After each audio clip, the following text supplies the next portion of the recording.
ஆசி. ஆண்டின் பொதுக்காலம் 20ஆம் வாரம் புதன்கிழமை. வாசிப்போம்.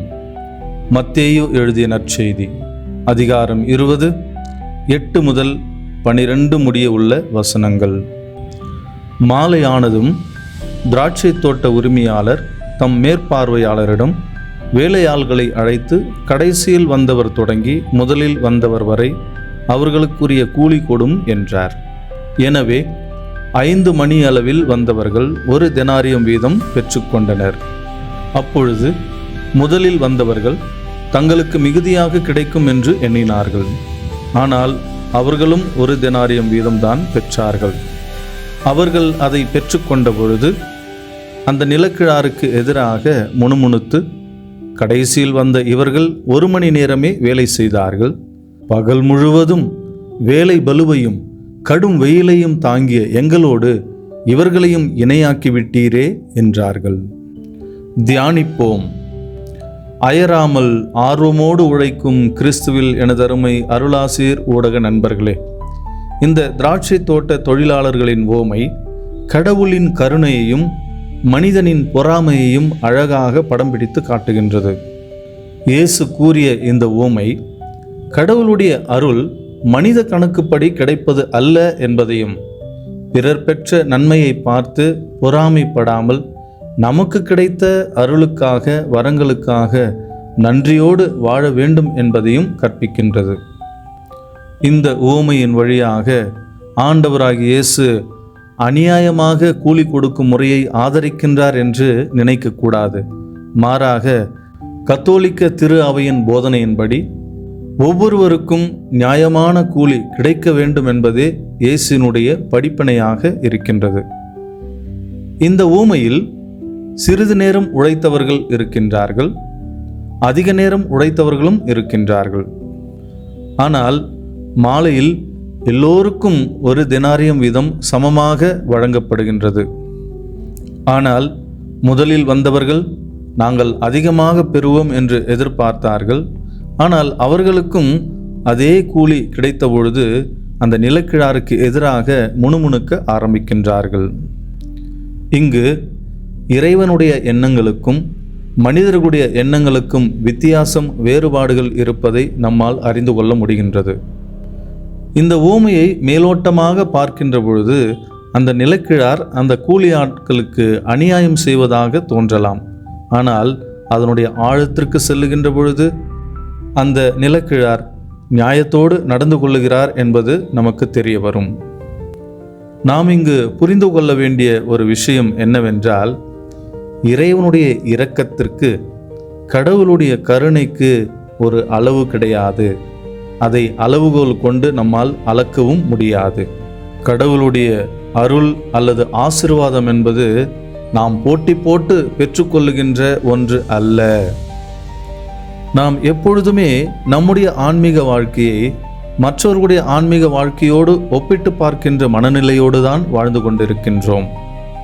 நான் பாரம்பரிய கிறிஸ்தவன், பல ஆண்டுகளாக ஜெபித்து கொண்டிருக்கின்றேன். அவன் அல்லது அவள் இப்பொழுதுதான் வந்து திருச்சபையில் இணைந்தவள், ஆனால் இறைவன் அவளுக்கு அருள் கொடுக்கின்றாரே என்கின்ற ஒரு ஆச்சரியம்.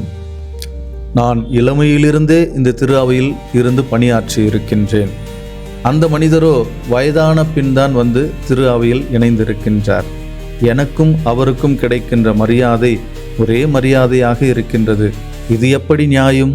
இப்படிப்பட்ட எண்ணங்களுக்கெல்லாம் ஒரு விடையாக, பதிலாக இந்த ஊமை அமைந்திருக்கின்றது.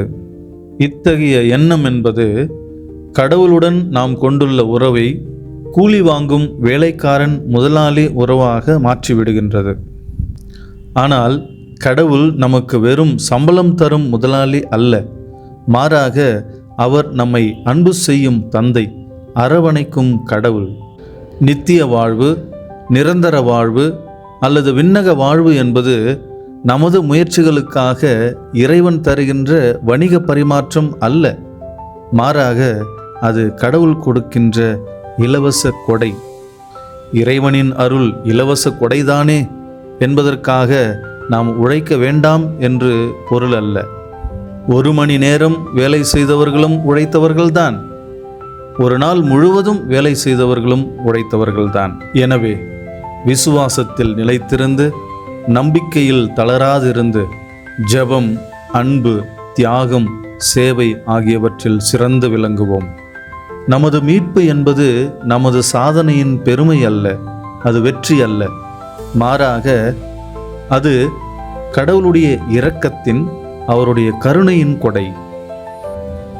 முதலானோர் கடைசியாவர், கடைசியானோர் முதலாவர் என்பதன் வழியாக இவ்வுலக மதிப்பீடுகளையும் கடவுளுடைய மதிப்பீடுகளையும் இறைமகன் இயேசு வேறுபடுத்தி காண்பிக்கின்றார்.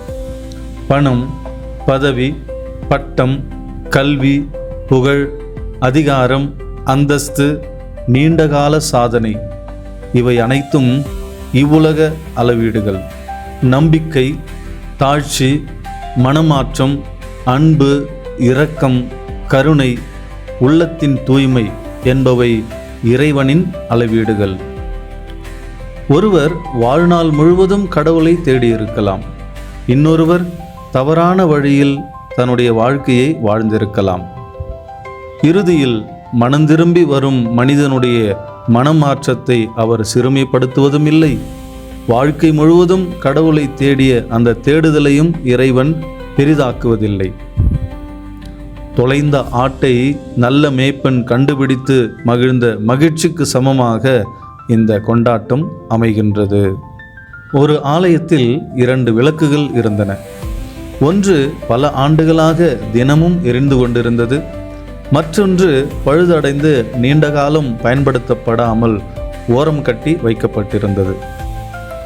ஒரு நாள் ஓரம் கட்டி வைத்த அந்த பழைய விளக்கை எடுத்து சுத்தம் செய்து எண்ணெய் ஊற்றி மீண்டும் ஏற்றினார்கள்.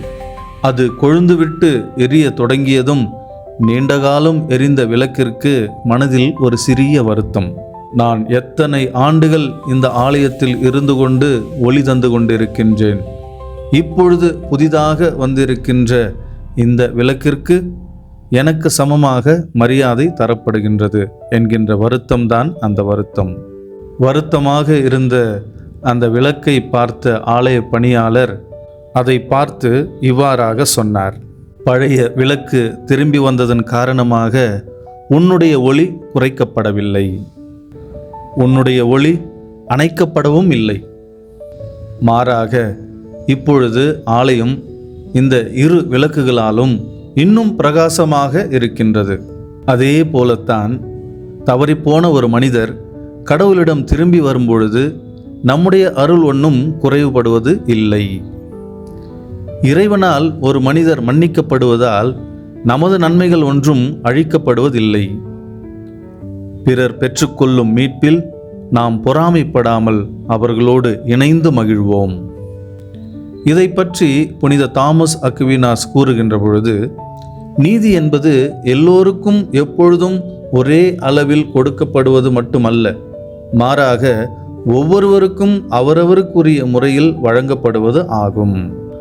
பகிர்ந்தளிக்கப்படும் நீதியில் அனைவருக்கும் ஒரே அளவு என்று சொல்வதை விட அனைவருக்கும் சரியான விகிதத்தில் நாம் பகிர்ந்து கொடுக்கின்றோம் என்று சொல்ல வேண்டும் என்று அவர் கேட்டுக்கொள்கின்றார். தொடர்ந்து புனித அகுஸ்தினார் அதிகாரத்தை தவறாக பயன்படுத்தி பிறருடைய உரிமைகளை பறிக்கும் ஆட்சியை திருட்டின் வடிவங்கள் என்று கடுமையாக எச்சரிக்கின்றார். மேலும் அவர் ஒரு தொழிலாளிக்கு வழங்க வேண்டிய கூலியை சரிவர வழங்காமல் இருந்தால் அதுவும் திருட்டே என்று சொல்லுகின்றார். இன்றைய இந்த உவமையிலிருந்து நமது வாழ்க்கைக்கு நாம் கற்றுக்கொள்ள வேண்டிய 3 வாழ்க்கை பாடங்கள். முதலாவது, ஒப்பிடுவதை தவிர்ப்போம். நாம் பெற்றிருக்கும் இந்த அழைப்பையும் இறைவன் நம்மீது பொழிந்திருக்கின்ற அருள் வரங்களையும் பற்றி எண்ணாமல் பிறர் பெற்றுக்கொள்ளும் நன்மைகளை பார்த்து பொறாமைப்படாமல் இருப்போம். கடவுள் நமக்கு கொடையாக கொடுத்திருக்கின்ற இந்த வாழ்க்கை, நமது விசுவாசம், நமது குடும்பம், நமது திறமைகள் அனைத்திற்காகவும் இறைவனுக்கு நன்றி கூறுவோம். இரண்டாவது, மனம் திரும்பி வருகின்றவர்களை வரவேற்போம்.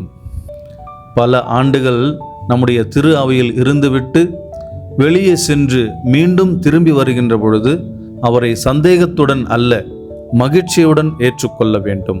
கடைசி நேரத்தில் திரும்புகின்றவரை கடவுள் ஏற்றுக்கொள்ளுகின்றார் என்றால் நாமும் அவரை ஏற்றுக்கொள்ள கடமைப்பட்டிருக்கின்றோம். மூன்றாவது, கடவுள் நமக்கு காண்பித்த தாராள உள்ளத்தை நாம் பிறருக்கு காட்டுவோம். நமது குடும்பத்தில், வேலை செய்கின்ற இடத்தில், நமது பங்கில் அல்லது நமது இந்த சமூகத்தில் பிறருடைய வளர்ச்சியை பார்த்து பொறாமைப்படாமல் அவர்களின் நன்மையில் நாம் மகிழ்ந்து அவர்களை உற்சாகப்படுத்துவோம். குறிப்பாக ஏழைகளுக்கு, வேலையை தேடிக்கொண்டிருப்பவர்களுக்கு, தாமதமாக வாய்ப்பை பெற்றுக்கொள்ளுகின்றவர்களுக்கு நாம் உதவ வேண்டும், வழிகாட்டியாக இருக்க வேண்டும். ஒருவருக்கு உரியதை அவருக்கு வழங்குவது என்பது கத்தோலிக்க நம்பிக்கையின் சமூக பொறுப்பாகும். இந்த உவமையின் இறுதியில் 2 காரியங்களை நமது மனதிலே ஆழமாக பதித்துக் கொள்வோம். 1, கடவுள் தாராளமானவர். 2, மனிதன் பொறாமைப்படக்கூடாது என்பதை எப்பொழுதும் மனதில் இருத்தி வாழ்வோம். அவர்களுக்கு ஏன் இவ்வளவு கொடுத்திருக்கின்றார் ஆண்டவர் என்று கேட்பதற்கு பதிலாக, எனக்கு கிடைத்த அருள் வரங்களுக்காக நான் நன்றியுள்ளவனாக இருக்கின்றேனா என்று சிந்தித்து பார்ப்போம். கடைசி நேரத்தில் திரும்பி வருகின்றவர்களை கூட ஏற்றுக்கொள்ளுகின்ற தாராள மனம் படைத்தவர்களாக வாழ்வோம். ஏனென்றால் கடவுளுடைய இரக்கம் என்பது அளவிடப்படுவதில்லை. அதை நாம் பகிர்ந்து கொள்ளுகின்ற பொழுது அது இன்னும் 2 மடங்காக பெருகுகின்றது. ஜெபிப்போம். இரக்கத்தின் ஊற்றே எம் இறைவா, உமது இரக்கத்தை பெற்றுக்கொண்ட நாங்கள் அதே இரக்கத்தை பிறரோடு பகிர்ந்து கொள்ளுகின்ற தாராள உள்ளத்தை எங்களுக்கு தாரும். நாங்கள் பெற்றுக்கொண்ட நன்மைகளை பற்றி எண்ணாமல் பிறர் பெற்றுக்கொள்ளுகின்ற நன்மைகளை பார்த்து எப்பொழுதும் பொறாமை கொள்ளுகின்ற மனநிலையை எங்களிடமிருந்து அகற்றியருளும். இறைவன் வேறுபாடுகளை, வித்தியாசங்களை, காலங்களை, அளவுகளை பார்ப்பது அல்ல. அதே போல அவருடைய மகனாக, அவருடைய மகளாக வாழ முன்வந்திருக்கின்ற நானும் எதையும் கணக்கில் கொள்ளாமல் பிறரை ஏற்றுக்கொள்ள, அன்பு செய்ய வரம் தாரும். அன்பே உருவான இறைவா, இதோ இந்த நாளிலே அருளாசீர் என்னும் இந்த ஊடகத்தை கண்டுகொண்டு இதன் வழியாக ஜெபித்து கொண்டிருக்கின்ற ஒவ்வொரு தனி நபரை நிறைவாக ஆசிர்வதியும். அவர்கள் சார்ந்த அந்த குடும்பங்களையும், அந்த குடும்பத்திலே உள்ள ஒவ்வொரு தேவையையும் நீர் நிறைவேற்றி அவர்களை சிறப்பாக வழிநடத்துவீராக. எல்லாம் உள்ள இறைவன் உங்கள் ஒவ்வொருவரையும் ஆசிர்வதிப்பாராக. தந்தை, மகன், தூய ஆவியாரின் பெயராலே ஆமென். Praise the Lord. இயேசுவுக்கே புகழ், இயேசுவுக்கே நன்றி. மரியே வாழ்க.